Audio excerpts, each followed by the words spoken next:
Shalom saudaraku yang dikasihi Tuhan.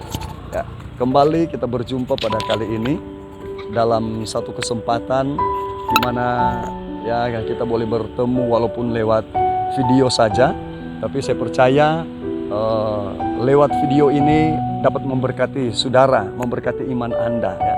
Dan satu hal saya rindu membawa kita ke dalam satu sejarah atau cerita yang mungkin bagi orang sekuler anggap itu sebagai suatu historis.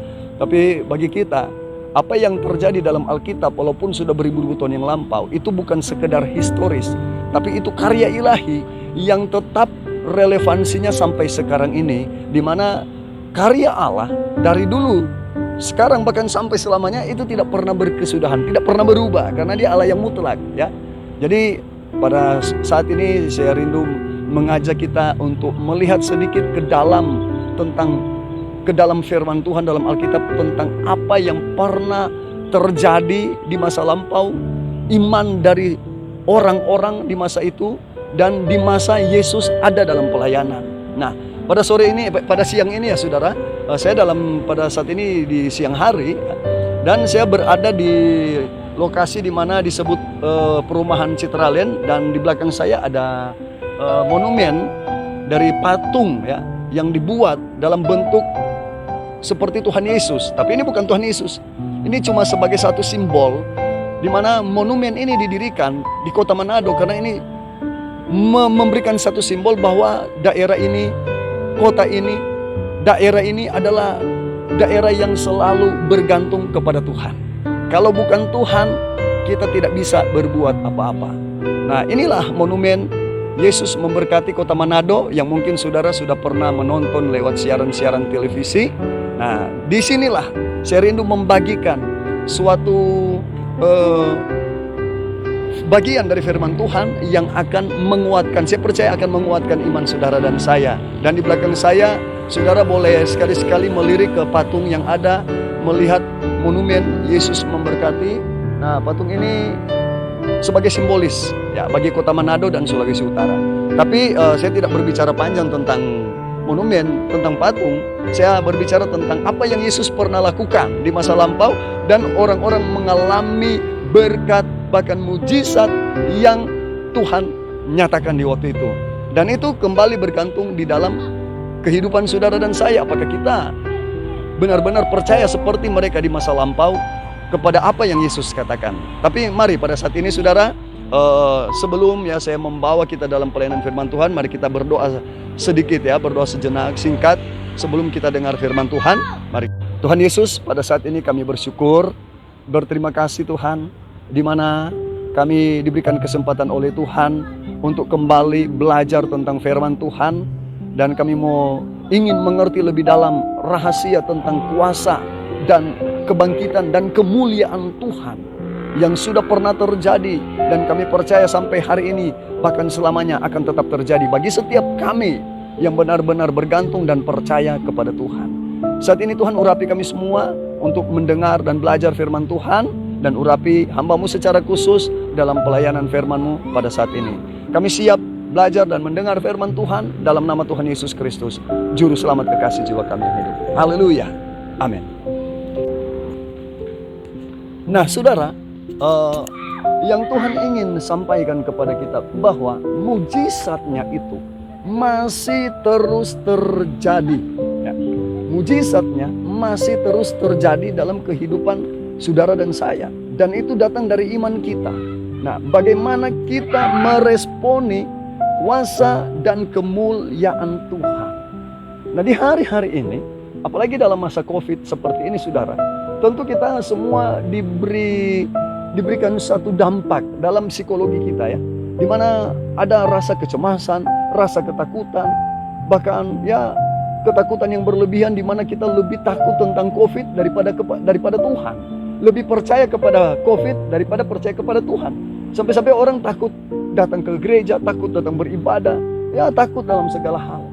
Nah saudara, dalam kehidupan kita Tuhan mengajarkan jangan ada ketakutan. Sebab jika kita takut, kita seperti bermusuhan dengan Tuhan, ya kata Tuhan. Nah pada saat ini saya ingin bagikan satu rahasia di mana Allah bekerja di tengah kecemasan hidup yang sedang mengalami pergumulan, dalam hidup yang sedang mengalami masalah, di mana seseorang mengalami penyakit, dan tentu penyakit itu membawa kepada kecemasan hidup. Ya, karena kita sebagai manusia tidak lepas dari apa yang dinamakan tentang kekurangan dan keterbatasan. Tapi pada saat ini kita lihat, kita akan belajar, walaupun tekanan masalah yang seringkali menghimpit kehidupan manusia, kehidupan iman kita sebagai orang yang percaya secara khusus, tapi saudara, Allah itu tidak dapat dibatasi oleh gerak ruang dan waktu. Itu tidak dapat membatasi karya kerja Tuhan. Nah, kita lihat dulu sedikit dalam firman Tuhan ya saudara. Saya rindu mengajak kita dalam satu cerita firman Tuhan ya, di mana yang terdapat di dalam kitab Markus ya, kitab Markus pasal 5. Di sini berbicara tentang seorang perempuan yang disembuhkan Tuhan dari sakit pendarahan.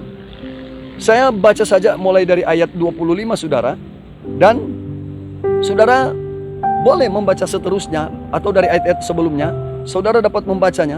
Tapi saya ambil beberapa ayat saja, karena waktu kita, kesempatan kita ya terbatas. Apalagi ini sudah mulai rintik-rintik hujan ya saudara. Jadi tidak mungkin saya akan berlambatan waktu. Tapi saya dengan iman kepada saudara, dan saudara saya mohon dengan iman, apa yang saya katakan ini saya sampaikan, dan sebentar dibalik dari khotbah ini, dari pengajaran firman ini, saya rindu mendoakan saudara, karena saya tahu ya, saudara pasti banyak pergumulan. Sebab Tuhan berkata setiap kita di bawah kolong langit tidak lepas dari pergumulan, tidak lepas dari berbagai-bagai masalah. Namanya dunia ini sudah dikutuk. Tapi saya rindu berdoa di balik dari firman Tuhan ini, dari ujung pemberitaan firman Tuhan ini, saya ingin berdoa bagi saudara yang mungkin dalam masalah pergumulan. Nah, tapi mari kita belajar dulu tentang firman Tuhan ya. Dalam Markus pasal 5 ayat 25, di sini firman Tuhan berbicara, berbunyi ya, adalah di situ seorang perempuan yang sudah 12 tahun lamanya menderita pendarahan. Ya, dalam ayat 26 Markus pasal 5 kita baca selanjutnya, ia telah berulang-ulang diobati oleh berbagai tabib. Dalam hal ini kalau sekarang kita kenal sebagai dokter ya, dokter-dokter, sehingga telah dihabiskannya semua yang ada padanya. Namun sama sekali tidak ada faedahnya, malah sebaliknya keadaannya makin memburuk ya. Lanjut ayat 27. Dia sudah mendengar berita-berita tentang Tuhan Yesus. Maka di tengah-tengah orang banyak itu, ia mendekati Yesus dari belakang dan menjamah jubah Yesus. Saudara perhatikan ayat 28. Sebab katanya, dari perempuan ini, sebab katanya, asal ku jamah saja jubahnya, aku akan sembuh. Seketika itu juga berhentilah pendarahannya, dan ia merasa bahwa badannya sudah sembuh dari penyakit. Haleluya. Nah saudara, dalam cerita ini sesuatu hal yang terjadi dalam pelayanan Yesus ya. Yesus dalam masa pada waktu itu sedang memberitakan pelayanan, memberitakan pengabaran Injil, memberitakan firman Tuhan, dan dalam pelayanan dia melayani Bapa di sorga. Kemana-mana dia pergi melayani pekerjaan Tuhan, melayani jiwa-jiwa, memberitakan firman Tuhan, menyembuhkan orang sakit. Nah, ada saat di mana dia tidak ketahui, dia tanpa mengetahui, tanpa mengerti, tanpa mengetahui satu apa-apa ya. Tiba-tiba tentang suatu penyakit, tentang suatu iman, tentang seorang perempuan, tiba-tiba perempuan ini, wanita ini datang menjamah jubah Yesus. Yang terjadi di dalam dari tubuh Yesus, keluar suatu kuasa. Keluar kuasa dari tubuh Yesus ya. Dan Yesus bertanya kepada murid-muridnya, saudara bisa baca dalam ayat-ayat selanjutnya. Yesus bertanya, siapa yang menyentuh saya? Siapa yang menjamah saya? Murid-murid berkata, Tuhan, orang banyak seperti ini, mana kita bisa melihat siapa yang menjamah engkau? Dan Yesus tetap berkata, tidak, saya merasakan ada kuasa yang keluar dari tubuh saya. Ada kuasa yang keluar. Nah, ketika Yesus mencari-cari dan ingin mengetahui siapa yang menjamah dia, ternyata perempuan yang sedang sakit pendarahan.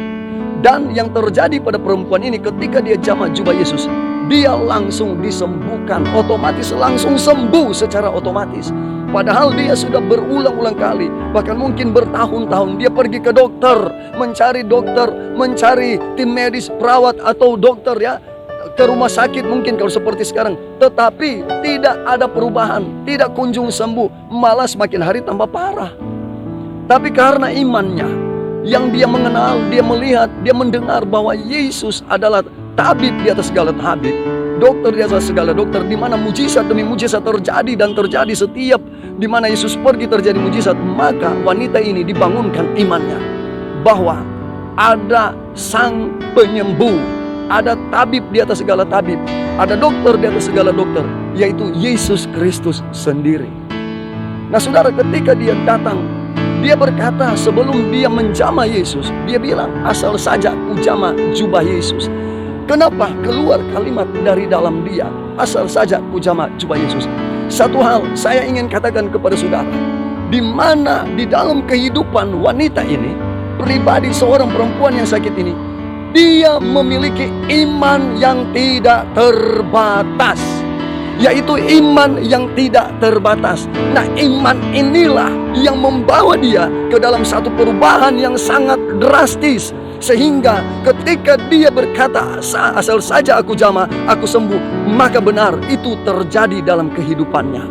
Nah saudara, iman inilah yang seringkali menjadi satu senjata atau satu kekuatan yang kita harapkan, yang kita butuhkan dalam kehidupan kita. Nah, dalam kehidupan kita, adakah saudara seperti perempuan yang sakit pendarahan memiliki iman yang tidak terbatas? Asal saja ku jamah jubah Yesus, aku pasti sembuh. Kalau saya memperhatikan yang terjadi di sekarang ini, orang-orang bahkan sudah dijamah oleh Tuhan, sudah didoakan oleh hamba Tuhan, sudah ditumpangkan tangan, tapi seringkali iman mereka masih ragu-ragu. Mau sembuh saya atau tidak? Akan terjadi kesembuhan ini atau tidak? Itu karena apa? Karena datang dari ketidakyakinnya kepada Tuhan, ketidakpercayaannya kepada Tuhan. Karena iman masih ragu-ragu. Tetapi kita belajar dari perempuan yang pendarahan ini, ya, dia memiliki iman yang tidak terbatas. Karena dia tahu Allah Yesus adalah Allah yang tidak terbatas. Kuasanya tidak dapat dibatasi oleh gerak, ruang, dan waktu. Dan saat itu di banyak orang, bukan Yesus yang jamah dia, melainkan perempuan ini yang jamah Yesus, dan dia sembuh seketika, kata firman Tuhan. Nah, hal inilah yang sangat dibutuhkan Tuhan dalam kehidupan iman kekristenan kita. Kita sangat butuh yang disebut dengan iman yang tidak terbatas. Adakah dalam kehidupan saudara iman yang tidak terbatas? Iman yang tidak terbatas ini yang sangat dibutuhkan Roh Kudus, yang sangat dibutuhkan Tuhan, supaya kita bekerja sama dengan Roh Kudus untuk membukakan pintu, membukakan peluang bagi sorga untuk menyatakan mujizat dalam kehidupan saudara. Adakah iman yang tidak terbatas ini dalam kehidupan kita? Sebab itu pada siang ini, pada saat ini saudara, mari kita belajar dari perempuan yang sakit pendarahan. Saya tidak akan berkata-kata panjang, tapi Tuhan membutuhkan dalam hidupmu adalah iman yang tidak terbatas. Jangan batasi imanmu dengan pengertian-pengertian tentang dunia ini. Jangan batasi imanmu dengan pengertian yang bodoh, pengertian yang tidak percaya penuh kepada Tuhan. Tapi mari milikilah iman yang tidak terbatas. Iman yang dikatakan iman yang kuat, ya. Iman yang besar. Yesus berkata, padahal Yesus pernah bilang, asal saja kamu memiliki iman sebesar biji sesawi, kamu pasti sembuh. Apalagi saudara memiliki iman yang besar, dahsyat kuasa Allah akan bekerja seperti bom yang akan meledak, menghancurkan segala kuasa-kuasa kutuk yang dibangun oleh iblis. Nah saudara pasti akan mengalami kemenangan daripada Tuhan. Karena itu pada saat ini, mari saya mengajak kita semua, milikilah iman yang tidak terbatas dalam segala hal. Baik Anda dalam usaha bisnismu, saudara dalam usahamu, dalam pekerjaanmu, atau engkau mungkin bisnismu mulai hancur. Saudara percaya kepada Allah. Jika engkau benar-benar meyakini Tuhan, engkau benar-benar setia dengan Tuhan, engkau percaya tetap kepada Tuhan, bagi Allah tidak ada perkara yang mustahil untuk memulihkan bisnis usahamu. Ya, engkau yang ada dalam masalah ekonomi dalam keluarga, atau engkau sebagai anak muda tentang masa depanmu. Percaya Allah sanggup melakukan jauh lebih besar dari apa yang engkau pikirkan dan doakan. Karena itu milikilah satu keyakinan iman yang kuat. Milikilah iman yang tidak terbatas. Seperti seorang perempuan yang sakit pendarahan. Asal saja ku jumpai jubah Yesus, aku pasti sembuh. Nah, iman inilah yang harus kita miliki. Pegang, miliki, dan lakukan itu dengan sesungguhnya. Mujizat pasti terjadi. Dan engkau yang sakit, saudara mungkin yang sakit, percaya. Engkau yang sudah mendengar firman Tuhan ini, milikilah iman seperti seorang yang sakit pendarahan, wanita yang sakit pendarahan. Dia berkata, asal saja ku jumpai jubah Yesus, ujung jubah Yesus, aku pasti sembuh. Saudara berdoa dengan iman. Sebentar saya akan berdoa di ujung khotbah ini. Percaya, asal saja kita berdoa kepada Tuhan, pasti saya sembuh. Katakan begitu kepada Tuhan. Asal saja dari ujung firman Tuhan ini kita akan berdoa. Saya dapat berdoa dengan Tuhan, pasti saya sembuh. Selagi saudara bisa berdoa, selagi saudara bisa berkata-kata, selagi saudara bisa meyakini Tuhan, percaya, mujizat pasti terjadi. Amin. Nah, karena itu mari saya akan berdoa bagi saudara. Dan tetap berpegang kepada Tuhan. Miliki iman yang tidak terbatas. Yesus bilang sebesar saja biji sesawi sudah sangat luar biasa. Apalagi iman yang sangat luar biasa besar atau kuat ya, dari kekuatan keyakinan kita. Itu akan mengubahkan dunia, mengubahkan kehidupanmu. Iblis pasti mundur dari pihakmu. Iblis akan mundur dari kehidupanmu. Karena itu mari pada saat ini saudara, saya tidak akan berkata panjang lagi ya. Saya percaya asal saja saudara memiliki iman yang benar-benar percaya, tidak goyah. Yesus berkata, asalkan engkau tidak bimbang.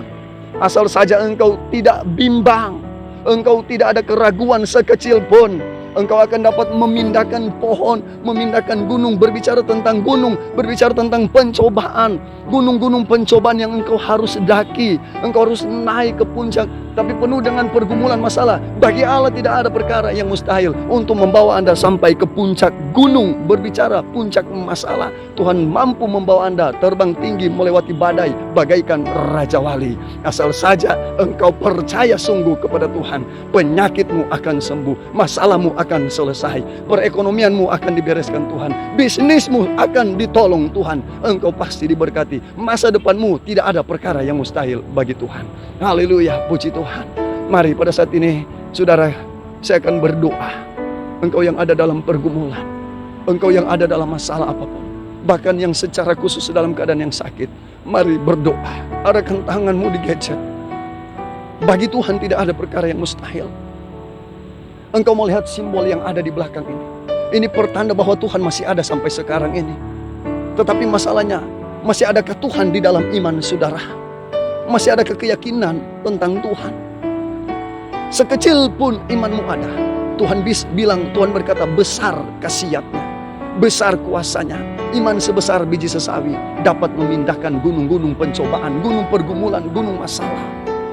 Itu menggambarkan masalah kehidupanmu. Tapi bagi Allah tidak ada perkara yang mustahil. Asal saja engkau tidak bimbang, engkau percaya, kata Yesus, saudara akan mendapatkannya, mujizat pada saat ini. Karena itu percaya, saya akan berdoa saat ini, saudara pasti disembuhkan Tuhan. Pasti, asal saja saudara pegang jubah Yesus. Di dalam doa, bagaimana caranya? Di dalam doa, saudara meraih jubah Yesus. Saudara buka mata sebentar, mujizat pasti terjadi. Pasti mujizat terjadi dalam kehidupan. Mari kita tunduk kepala. Saya akan berdoa. Arahkan tangan di gadgetmu, ya. Kita akan berdoa bersama-sama. Ya. Haleluya, haleluya. Tuhan Yesus Bapa yang ada di dalam surga, Engkau melihat setiap pemirsa Tuhan yang sedang menonton siaran video khotbah ini. Dalam setiap pergumulan mereka, Engkau tahu apa yang terjadi di hari-hari ini. Mungkin mereka ada dalam masalah keterpurukan dalam rumah tangga, atau pribadi lepas pribadi. Tapi kami percaya Tuhan, bagi Engkau tidak ada perkara yang mustahil. Karena itu hamba mau berdoa pada saat ini. Setiap pribadi atau keluarga rumah tangga yang ada dalam masalah pergumulan, berbagai-bagai tekanan, pergumulan hidup, hamba berdoa, Bapa, di dalam nama Tuhan Yesus Kristus, jamah dalam nama Tuhan Yesus Kristus. Setiap masalah dibereskan oleh Tuhan dalam nama Tuhan Yesus Kristus. Dalam nama Tuhan Yesus Kristus. Haleluya. Engkau ditolong Tuhan. Engkau ditolong Tuhan. Percaya Tuhan sedang bekerja dalam masalahmu. Biarkan Tuhan bekerja dengan iman. Saudara pasti melihat mujizat Tuhan. Yang sakit mari kita berdoa. Bapa, di dalam nama Tuhan Yesus Kristus, pada saat ini hamba berdoa. Engkau melihat setiap pemirsa yang sedang sakit. Berbagai penyakit apapun yang menimpa mereka, bagi Engkau tidak ada perkara yang mustahil.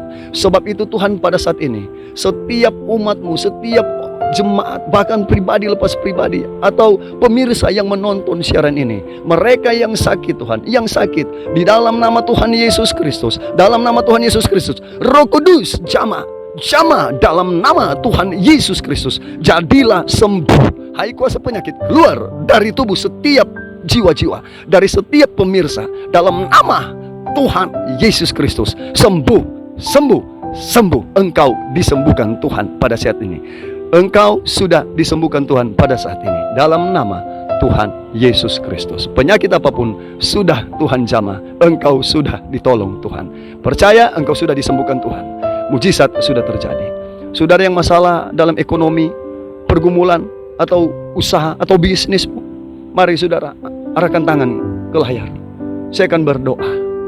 Engkau dalam masalah pergumulan ekonomi atau bisnis usahamu, mari kita berdoa. Percaya bagi Allah tidak ada perkara yang mustahil untuk memulihkan bisnismu, keadaanmu. Bapa, di dalam nama Tuhan Yesus Kristus, Tuhan, Engkau melihat setiap anak-anakmu, umat-umatmu, para pemirsa yang sedang menonton siaran ini.